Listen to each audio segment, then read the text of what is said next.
injured thousands more. But authorities are not giving up hope of finding more survivors, with at least 140 people still missing. Search operations continued Sunday in some of the hardest hit areas, including Colombia's third largest city of Cali. As the rubble is cleared, communities are discovering just how much was lost.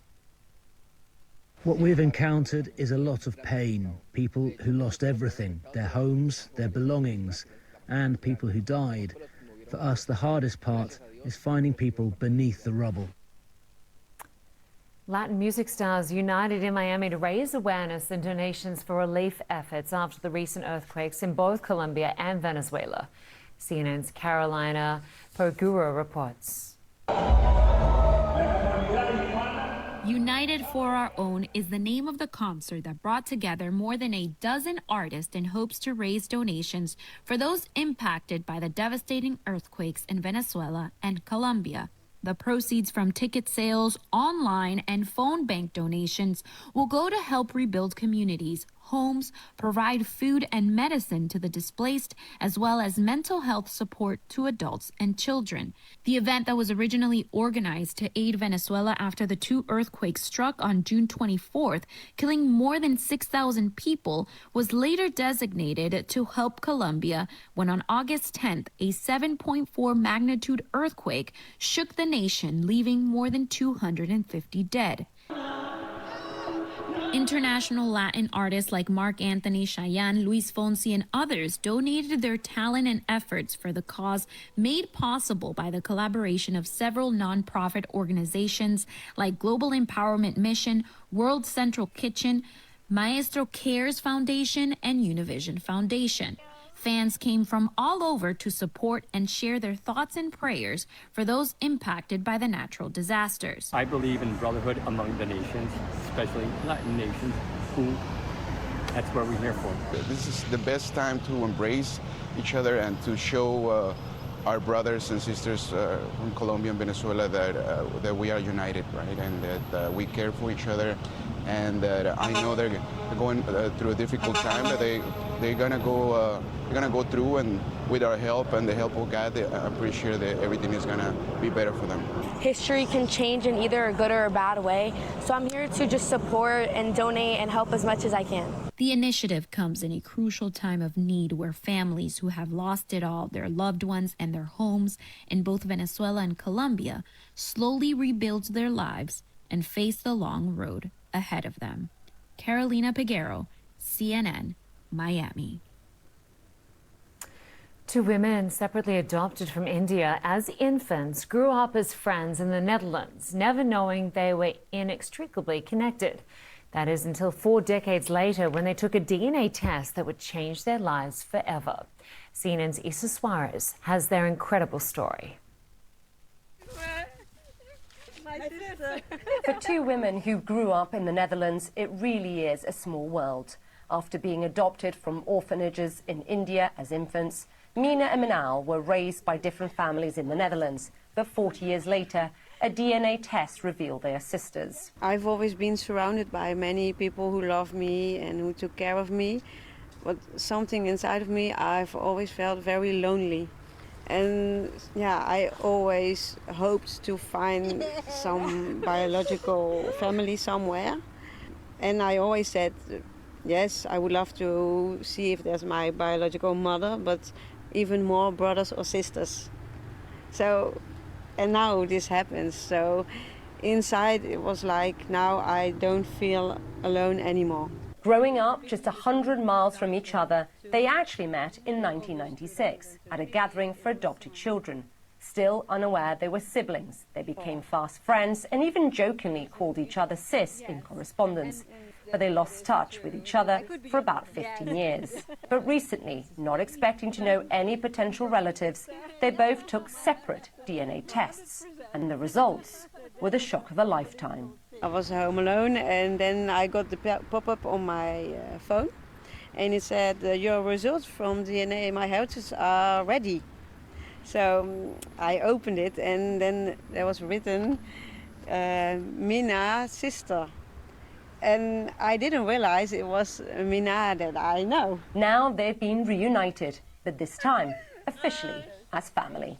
it feels like home. Yeah, yeah. It's like we don't live together. We have very different lives. But when it's like when I see you, it's like I'm home. I feel finally complete, and that's the puzzle piece in my heart. And yeah, I know that it's a lot, but it feels really good. Isa Suarez, CNN. So remarkable. Well, thanks so much for joining us. I'm Linda Kincaid. CNN Newsroom continues with my colleague Paula Sandoval in New York after a quick commercial break. Stay with us. Roy, Amber, and Michael are... Hey everybody, I'm Paula Sandoval live in New York. Thank you so much for joining us here on CNN Newsroom. The White House trying to get Gaza peace talks back on track. We're live in the region as Donald Trump's son-in-law, Jared Kushner, meets with both sides. And the U.S. president citing his positive relationship with North Korea's Kim Jong-un as he makes an unexpected announcement regarding South Korea. We'll tell you what it was. Plus, thousands of Puerto Ricans rationing water amid a drought. We'll also tell you why this is far more than just a weather story. Live from New York, this is CNN Newsroom with Paula Sandoval. All right, everybody, we're going to have more on all those stories in just a moment. But first, we are following breaking news from the entertainment world. Actress Hayden Panettiere has died at the age of 36. The actress is best known for her roles on television in the science fiction show Heroes and the country music drama Nashville. While the circumstances surrounding her death remain unknown, Panettiere's father told CNN, quote, "She was an incredible light and a force of nature who brought immeasurable love and joy to all those who knew her and to the millions who watched her on screen." Joining me now is TV host and entertainment journalist Shishi Yang to talk more about this developing story. Shishi, thank you so much for joining us as we continue to learn more. Let's go straight to you. I mean, what are you learning about the circumstances surrounding her death and also some of the tributes that are coming in? I mean, 36 years old. Good morning, Paulo. Hollywood and the world is mourning the loss of actress Hayden Panettiere at just 36 years old. Last night, when we all heard the breaking news, it was so gut-wrenching. Everybody felt it because Hayden Panettiere was a national treasure. For over 30 years, we all saw her grow up on screen. Her first commercial was when she was 11 months old. When she was a little girl, she was a soap opera star. And then at the age of 10, she booked a movie that completely changed the trajectory of her life and career. Remember the Titans. And then came Heroes, a TV show that made her a household name. Then her role in Nashville garnered her 2 Golden Globe nominations. I think this is why, even beyond all the celebrity tributes, all the fans and a whole generation is really important because she's so near and dear to our hearts and we've watched her grow up in the last 30 years. Yeah, and as you were speaking, you were saying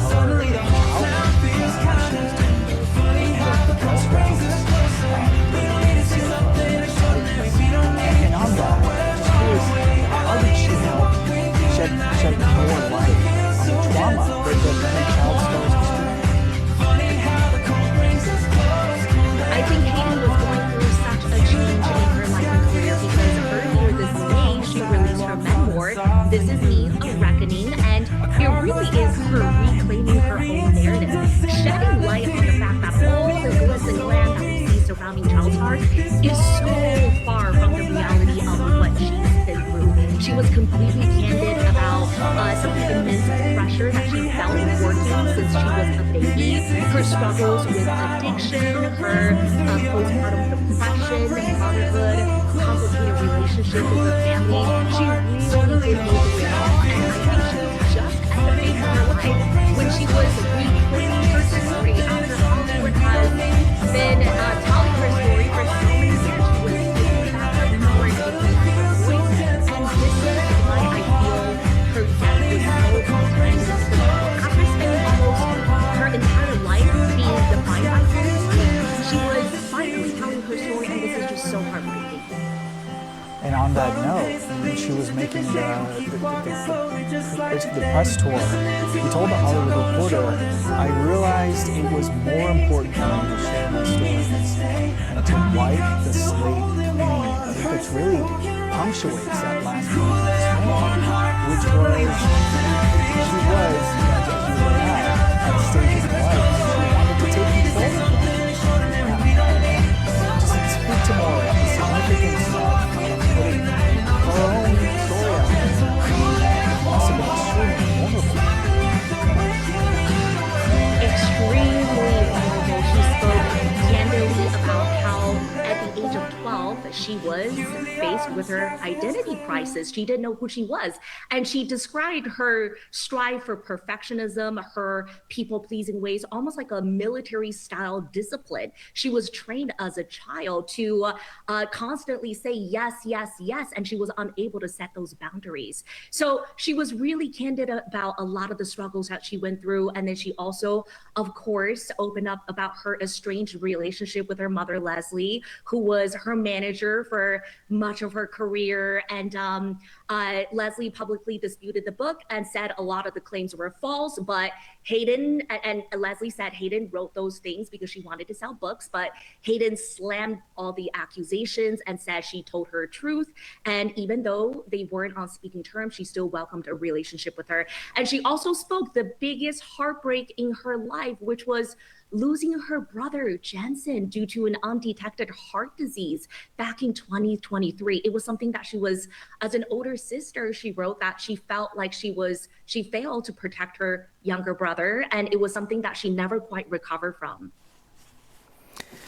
And she was also very well known for, she was a recognized supporting figure for animal rights. You mentioned also especially mental health awareness and even environmental issues. Closing thought from you, Shishi, how do you think she will be remembered? Hayden Panettiere is our national treasure, and I think she will forever be remembered for her resilience. I think it's quite fitting that her last post on Instagram was from 2 weeks ago, when she posted a photo with her friends with a simple caption, "Good times and good friends." And I think that's an image that's really worth holding on to. Hayden, surrounded by her loved ones, fighting these little moments of joy after everything that she's been through. Hayden Panettiere gone at just 36 years old. Shishi Jiang, thank you so much for coming on and helping us better understand her life. Thank you for having me. Of course. All right, let's switch gears now. President Trump's son-in-law is in the Middle East at this hour, hoping to find a way to get that Gaza peace talk process back on track. Sources are telling CNN that Jared Kushner met with the new leader of Hamas. And in the coming hours, he will be meeting with Israeli Prime Minister Benjamin Netanyahu, who has rejected President Trump's 15-point peace plan for Gaza. Foreign ministers from 7 countries in the region, as well as Indonesia, released a joint statement condemning Israel's rejection. They're warning that it could undermine efforts to end the war and achieve a lasting political settlement. CNN's Paula Hancock is following the latest out of Abu Dhabi. So what is the latest now? Essentially, we're yet another stalemate? Well, Paula, what we're expecting today, this Monday, a diplomatic source says that Kushner, along with the Board of Peace Director Nikolai Mladenov, will be in Israel. They'll be meeting with the Israeli Prime Minister Benjamin Netanyahu, really trying to keep this Gaza peace plan on track. Now, on Sunday, what we saw was a very rare meeting between a senior U.S. envoy and Hamas leadership. He did meet with the Hamas leader, Khalil al-Hayya. We don't have any details of how that meeting went, but it's a very rare meeting between the two. We know that Kushner reportedly just once before has met Hamas, and that was in October of last year when they were trying to secure that ceasefire between the two sides which then led to the release of some of the hostages within Gaza as well. We do know as well that Kushner and Mladenov met with the Egyptian presidents. The meeting with Hamas was in Egypt. We had a readout from that side, and they said that Abdel Fattah el-Sisi, the president, discussed, quote, the need for all parties to fulfill their obligations under the agreement to stop the war in the Gaza Strip. Just at the end of last month, President Trump had issued his 15-point Gaza peace plan. There was silence for a week from the Israeli Prime Minister, and then he publicly rejected that plan, saying that the Israeli military will not withdraw until Hamas is completely disarmed. So it is a stumbling block in this whole process. It was never expected to be smooth. And of course, it's complicated by the fact that there will be elections in Israel in October. So it's unlikely that the Israeli Prime Minister is going to want to make any substantial concessions to this process before that time. We've also seen many members of his far-right coalition suggesting that Gaza should be reoccupied, should be settled by Jewish settlers. So he's fighting against that far-right element as well when trying to agree this process. Now, the peace plan itself, it was supposed to have sequenced steps. It was supposed to have Hamas completely disarming, Israel stopping attacks in Gaza, and also then the Israeli military pulling out of Gaza. That last issue problematic for the Israeli Prime Minister, saying that simply isn't going to happen until there is a complete Hamas disarmament. So what we're seeing here is this mediation to try and bridge the gaps between the two sides, try and keep this process on track, this phase 2 of this Gaza peace plan, which is supposed to see Hamas completely disarmed and Hamas rule replaced by a technocratic administration of Palestinians. So what we will see today is those meetings in Israel as Jared Kushner and others try to convince the Israeli Prime Minister to stay the course and to continue down this board of peace path. Paulo? Yeah, Prime Minister that, as you point out, is certainly feeling the pressures back home, the political pressures. Paula Hancock's grateful for your reporting as always. Thank you. Joint military exercises between the U.S. and South Korea kicked off today, and it's just hours after President Donald Trump ordered the Pentagon to substantially scale them back. In a social media post announcing the change, the president cited his positive relationship with North Korean leader Kim Jong-un, saying that the drills send a signal that is, quote, inappropriate and hostile to North Korea. The president also cited Seoul's lack of assistance with Iran.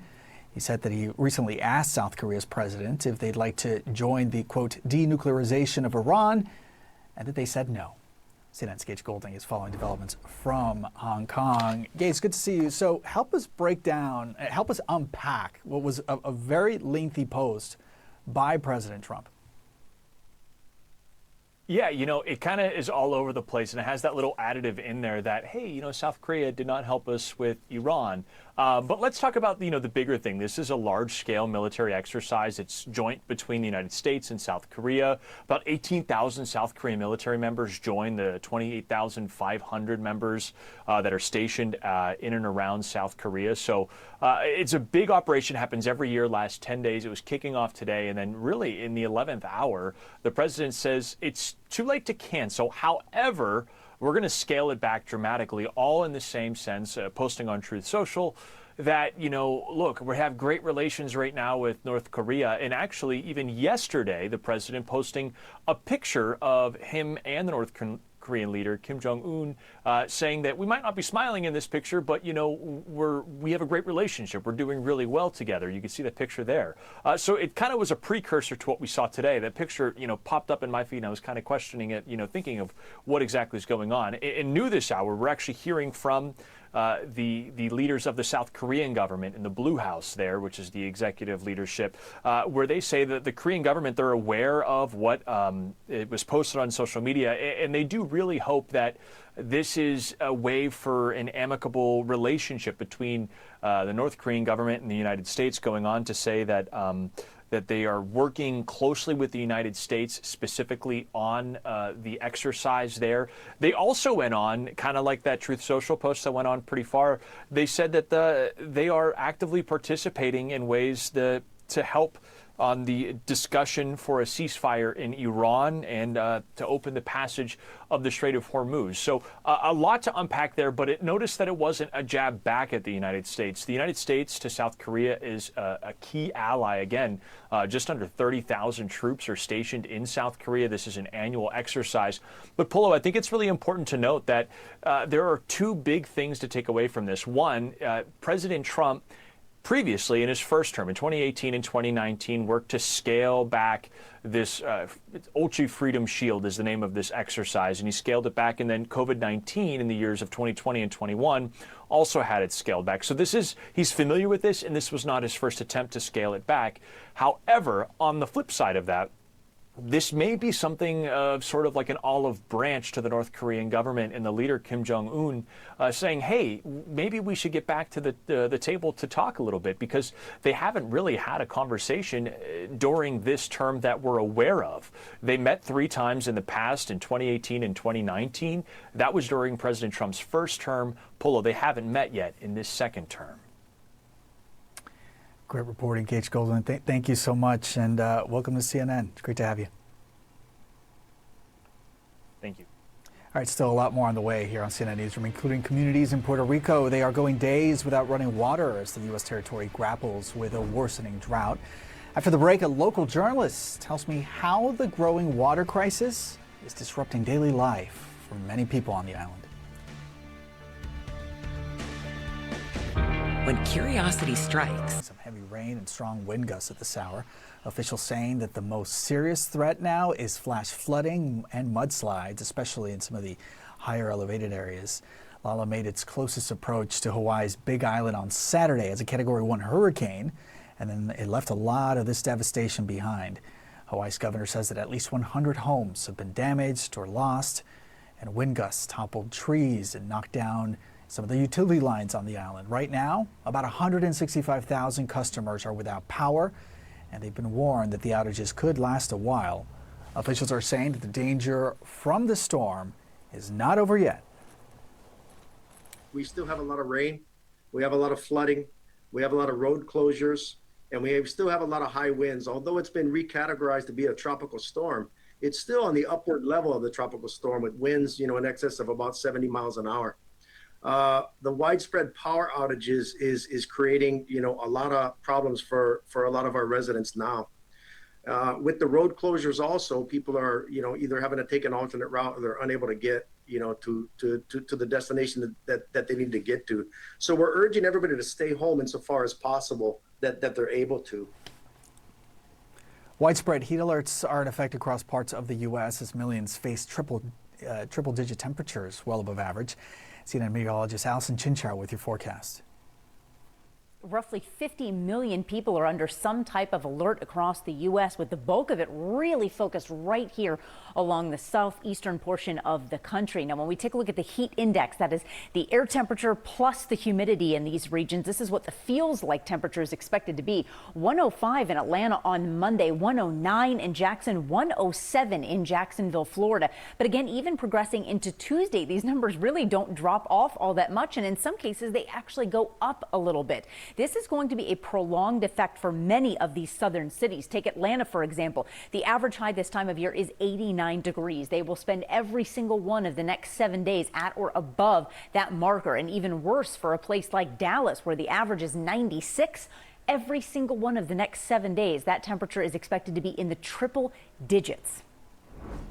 Allison, thank you. And tens of thousands of people are rationing water in Puerto Rico as due to a deepening drought on the island. The capital, San Juan, just recorded its driest July on record. Residents there lining up at community wells and distribution points, hoping to get enough water for their daily needs. In fact, in some communities, water service is now rotating on a 48-hour schedule, and that's leaving people without running water for days at a time. And that rationing is expected to last at least through the end of this month, as forecasters believe that the effects of El Nino could extend the drought into the fall. A local laundromat operator says that the unpredictable water outages have become a major problem for her business. Literally, we have been greatly affected because this business operates 100% on water. Since November of last year, we have seen disruptions in water pressure. The water here goes out without warning. Joining us now is journalist Manuel Guillama Capella with El Nuevo Dia in Puerto Rico. Manuel, thank you so much for joining us. Thank you, Paul, for having me. So what is your latest reporting on Puerto Rico's water crisis? How long have residents been forced to ration water? Sure. The way I would describe the situation here in Puerto Rico is that people are just tired. The water rationing program has been going on for the last couple of weeks in the San Juan metropolitan area. But the reality is that customers, particularly in the northern and central part of the island, have been facing water interruptions for over the last year plus. And it's a crisis that it's not the first time that Puerto Ricans have faced this kind of problems, but it probably is the longest going crisis in recent memory. And when that combines with the energy crisis that Puerto Ricans have faced since, particularly over the last decade after Hurricane Maria, that gives you an idea of how tired people are of having to be resilient, which is a word that has been one of the most common words that you hear in Puerto Rico. And it's certainly a very difficult situation, and there's we don't really have an idea of how long this is going to last. And of course, as you're speaking, we're seeing that main reservoir that looks more like a puddle, which is what officials are pointing to as one of the reasons why people are dealing with this. And then we're also seeing Puerto Ricans essentially having to shuttle water back and forth. So just speak to how disruptive this has been. I've read about dialysis centers having to postpone appointments, people who are caring for the sick and the elderly really being impacted as well. Yeah, you can talk from an individual or community standpoint. As you say, dialysis patients are one of the most impacted sectors or groups, certainly, of the situation. Right before the San Juan rationing program began, a sample of 12 hotels, they stated that they had already spent over $2 million on different measures that they had to take to be able to deal with the crisis that had already been going on for a few weeks. And that gives you an idea of how difficult this is to deal from both an individual and a business standpoint, and the fact that the government doesn't seem to have a plan to actually face this in an effective way. Let's pick up on that last thought. Puerto Rico's governor previously said that the situation is beyond the administration's control, adding that it's strictly drought related. But what are residents telling you about who or what they believe is to blame for these hardships? Sure, I think that's one of the main things, that the perception amongst people is that this goes beyond the current drought. Puerto Rico has faced droughts before, particularly in 1994, then 2015. So that's not something necessarily new, and certainly this administration has inherited a very difficult situation for PRASA, the Puerto Rico Aqueduct and Sewer Authority.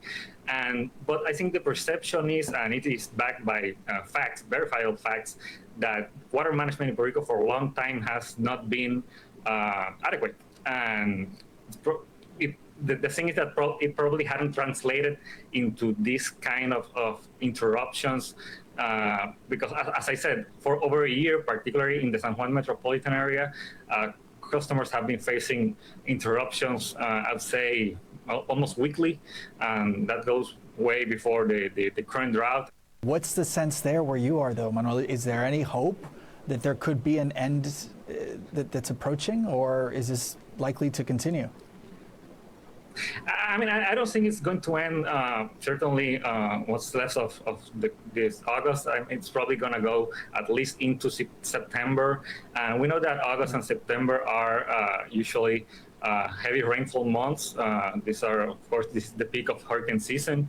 We have yet to face a hurricane, and sometimes you can hear people say, "Oh, we might need a hurricane or a heavy storm to finally get it done with this drought and stabilize the water system." Obviously, that will have so many collateral effects that you don't want to face.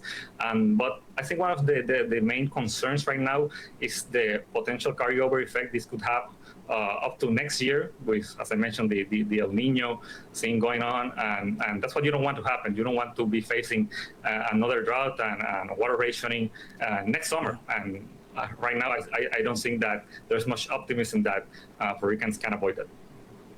And those are people in a U.S. territory right now that are having to carry water back and forth, and in some cases go without water for potentially 2 days, if not more. Thank you so much for everything, for all your reporting, Manuel Guillama Capella. Thank you. Thank you, Polo. Colombia is working to get aid shipments to regions devastated by last week's earthquake. Still ahead here on CNN Newsroom, a look at the Latin music stars in Miami. They're raising money for those relief efforts.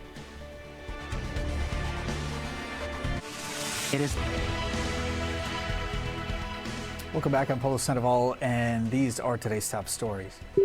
Film and television actress Hayden Panettiere has died at the age of 36. She's most known for her television roles, including the science fiction show Heroes, as well as the country music drama Nashville. Well, so far, no cause of death has been revealed, and the circumstances surrounding her death remain unknown.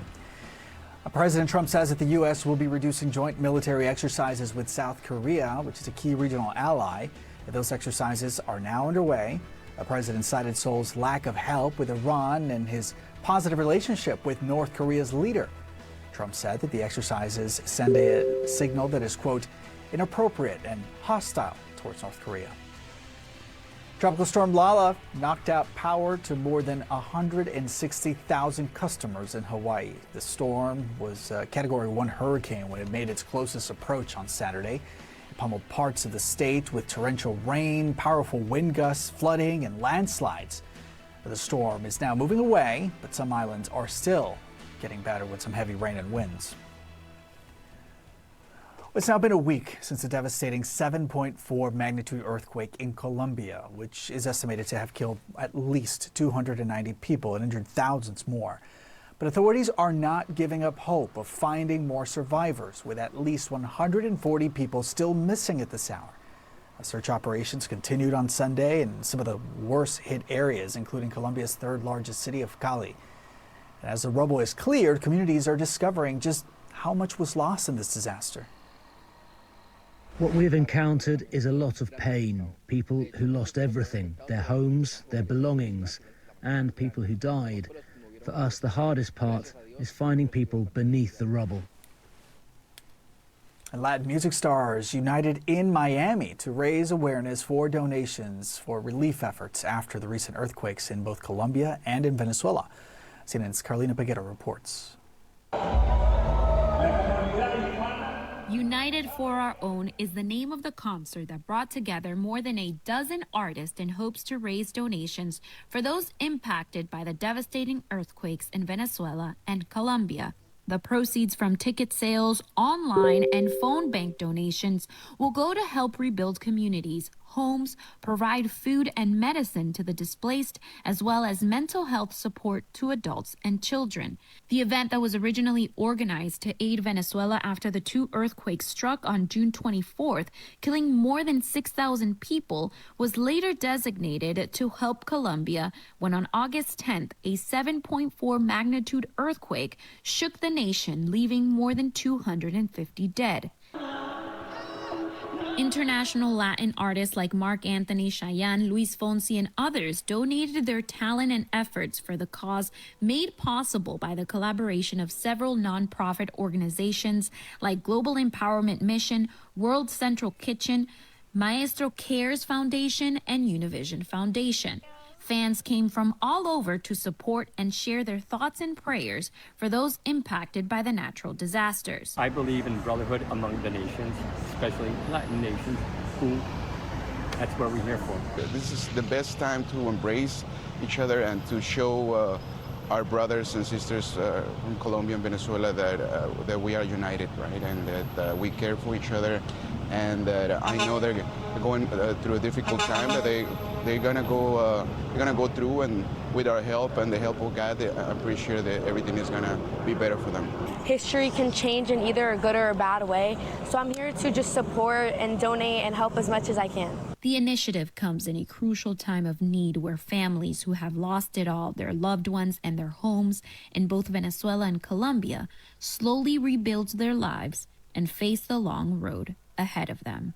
Carolina Peguero, CNN, Miami. Well, still on the way, summer's new accessory is sun protective clothing. Just ahead, brands are seeing a growing trend among American consumers. Details on the fashion trend that has folks covering up. It is the biggest upset in sports history. It's what sport was all about.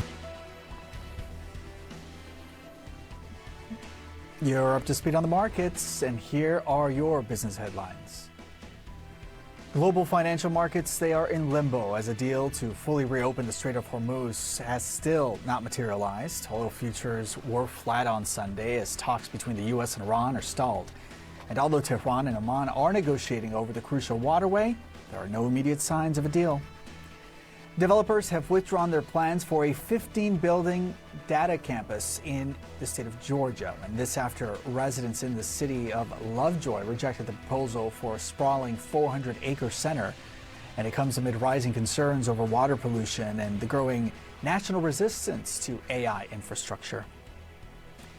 And a slew of new Disney movies in production were unveiled at a fan convention. The top headliners included Anne Hathaway, who announced a new Princess Diaries film, and Benjamin Bratt announced the upcoming release of the Pixar animation Coco 2.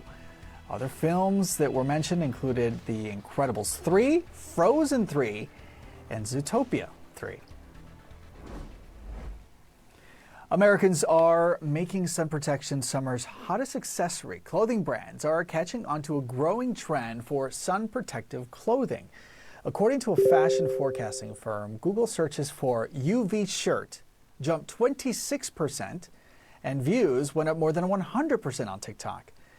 At Athleta, an athleisure fashion brand owned by Gap, nearly 50% of its early summer inventory featured sun protection. Retail intelligence firm Edited found UV apparel sold at brands that grew at 12% from last year. For our international viewers, World Sport is next. For everybody else, I'll be right back with you with more of your headlines. President Trump, when it comes to gas prices, not a huge surprise, given, of course, where gas prices are, but it's to a historic degree the hatred for President Trump on gas prices. Look at this. Okay, highest disapprovals on gas prices by President. Look where President Trump is in 2026. We're talking about, on average, a disapproval. Not a huge surprise, given, of course, where gas prices are, but it's to a historic degree the hatred for President Trump on gas prices. Look at this. Okay, highest disapprovals on gas prices by President. Look where President Trump is in 2026. We're talking about, on average, a disapproval rating of 79%. That is about 4 in 5 Americans who disapprove of the job that President Trump is doing on gas prices. Joe Biden never reached that level. He was at 72%. Barack Obama never reached that level. His highest was 68%. Even George W. Bush never reached that level. He was at 75%. So Donald Trump breaking records in the ways that you simply do not want to be breaking records when it comes to gas prices and how Americans view the job that he is doing. Now, why is President Trump have a historically high disapproval rating on gas prices? Well, simply put, you can't reach 79% just by Democrats disliking the job that you're doing, or dare I say hating it. Look at this. It crosses party lines. You get the rare trifecta. Yes, you get 96% of Democrats. That's not so surprising. You disapprove the job that President Trump is doing on gas prices. But how about independents? 85% of independents disapprove of the job that President Trump is doing on gas prices. And then, of course, that tried and true Republican base that is stuck with Donald Trump through thick and thin. Even today, a majority of them, 52%, disapprove of the job that President Trump is doing on gas prices. This simply put are the types of numbers that if you're a Republican running in these midterm elections, you do not like, you very much want to be running away from President Trump, at least in how it comes to how Americans feel on gas prices. Now, what is driving it? Why are these numbers so low? You know, you go back to the 2024 campaign, President Trump put up a historically strong performance for a Republican candidate among working class voters. That is those making less than $50,000. And this is what is driving it. Look at this. Disapprove of Trump on gas prices among those making under $50,000 per year. Among them all, look at this number. 86%. You can't get 86% of Americans, or even a subgroup of Americans who are not a partisan subgroup, to agree on anything. But they do when it comes to gas prices, disapproving of President Trump among those making less than $50,000. More than that, look at this. Look at this across the different parties. We get 66%, a very unlucky 66% of Republicans making under $50,000 who disapprove of the job that President Trump is doing on gas prices. How about this? 90% of independents who make less than $50,000 disapprove of the job of President Trump on gas prices, and 93% of Democrats who disapprove of the job that President Trump is doing on gas prices amongst those making less than $50,000. That's Harry Enton. And by the way, those numbers are only adding to Republican concerns over how the midterms will shake out. You see, Americans will be heading to the polls in less than 3 months. I spoke earlier with CNN senior political analyst and Bloomberg opinion columnist Ron Brownstein about the current political climate and why the GOP may be losing some of its grip on parts of the country. Here's what he told me. Really, the middle of the country is where some of the sharpest movement away from Democrats and toward Republicans have been since Obama's presidency. I mean, when Obama came in, it's hard for people to imagine today. I mean, Democrats had senators in South Dakota, in North Dakota, in Iowa, in Nebraska. He won Ohio and Iowa twice. Obviously, all of those places have moved very much toward Republicans, really around kind of the interrelated actions of two core constituencies, white voters without a college degree who are half or more of the electorate in all of the states that we talked about, I just mentioned, and several more across the region, as well as rural residents who are more plentiful in these places as well. You know, now there is an opportunity for Democrats. Trump, mostly because of the economy. I mean, Trump's approval among working class whites, as we talked about before, he won about 2/3 of them in all three of his races. Now he's down to about 50-50 approval among them, and below that in some of these states. And then in rural areas, the combination of the tariffs and the impact that's had on overseas markets for American agricultural products, as well as higher fuel costs, which also translate into higher fertilizer costs, give the opportunity to Democrats to lose by less. I mean, they're not going to win those places. They're not going to win working class white voters. But if they lose them by less, their strengths among other groups in the area, particularly college-educated whites and minorities, are allowing them to put many of these places back in play. So overall, how do you think this translates to increased competitiveness in some key Senate and governor's races? Yeah, I mean, look, you could see the return of the Heartland Democrat this year, I think, without doubt. I mean, Democrats are seriously competing for the governor's mansions in Ohio and Iowa, which they haven't won either of those since 2006, with Amy Acton in Ohio and Rob Sand, who is now the favorite, I think, in Ohio, in Iowa, as well as the Senate races in both states, where Sherrod Brown has been leading in polls in Ohio.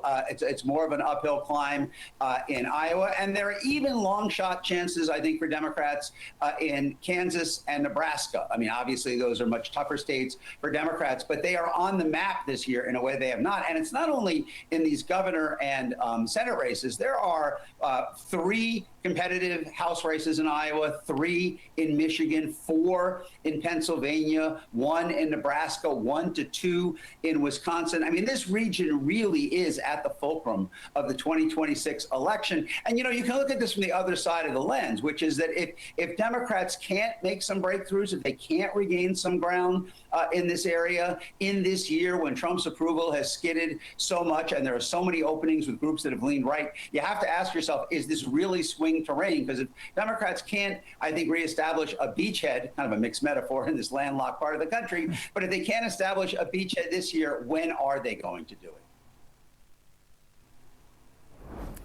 All right, thanks to Ron Brownstein for that. The commander of U.S. Central Command is pushing back after concerns about morale and mental health aboard the USS Abraham Lincoln. Admiral Brad Cooper visited the aircraft carrier this weekend as part of a recent trip to the Middle East. And the ship has been deployed for more than 250 days after being sent to the region to support U.S. operations in the war with Iran. Admiral Cooper says that the USS Abraham Lincoln has, quote, among the lowest mental health cases out of the Navy's 11 active carriers. But he also acknowledged the challenges of a long deployment at sea. Here's CNN's White House correspondent Julia Benbrook with more.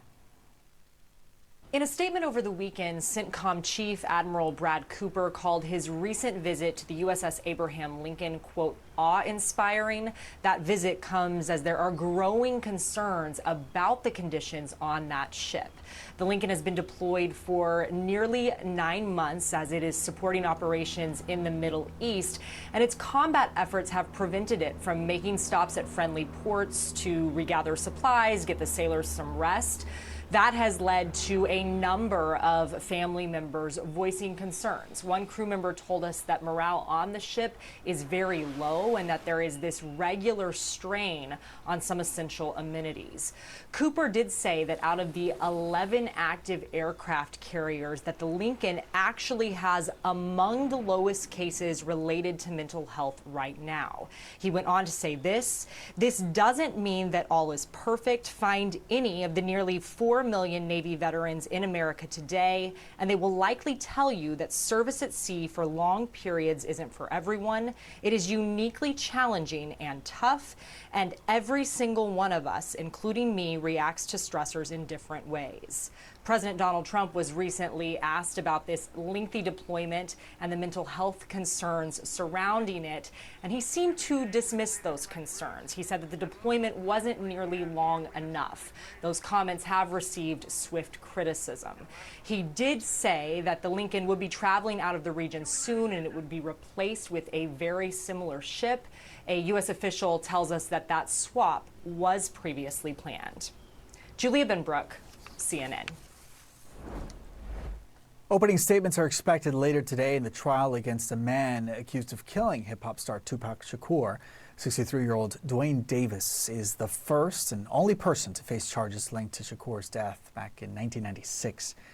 Well, prosecutors are aiming to prove that he orchestrated the killing of the rap legend, but agree he did not fire the fatal shots.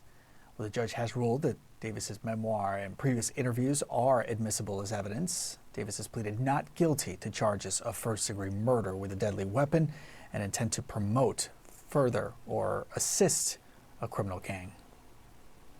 Well, former MLB pitcher Tommy John has passed away. His death happened on Saturday. He is perhaps best known for as the namesake of a revolutionary elbow surgery, which gave the left-hander's career incredible longevity. The Tommy John procedure, it now allows doctors to use grafted portions from other tendons in the body to reconstruct a ligament in the elbow. In a statement from the New York Yankees, John is remembered as a longtime fan favorite and as a bedrock of the Pins and Stripes roster. Just last month, he was reportedly battling health issues at his home in Florida. Tommy John was 83 years old. Thank you so much for joining me the last hour of news. I'll be right back with more of your headlines in a moment.